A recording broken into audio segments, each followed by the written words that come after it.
Welcome to Luca is a Billionaire, where the only thing I invest in is your answers. Measure your ingredients precisely. Use 118. 3 Oz Kodiak Brownie Mix, 1/4 cup oil, 2 large eggs, and 1/3 cup water. Preheat the oven to 350 degrees F so it reaches full temperature before baking. Grease an 8x8-inch pan with 1 teaspoon oil or line it with parchment paper trimmed to fit.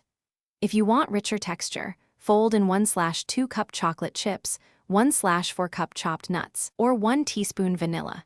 Set aside measuring spoons and a rubber spatula for the next step.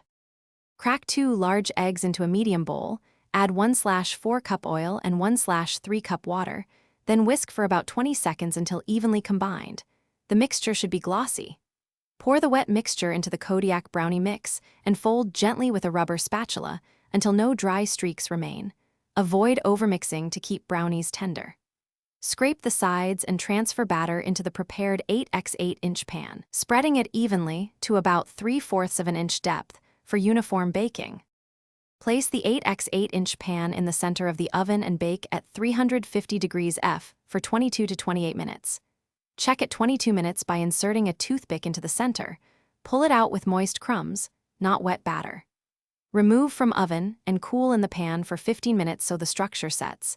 Then lift with parchment or turn out onto a wire rack to cool another 30 minutes before slicing. Cut into 9 squares or 12 smaller pieces. Serve warm or room temperature, and store leftovers in an air. Thanks for watching and please subscribe. It's the best investment you'll ever make.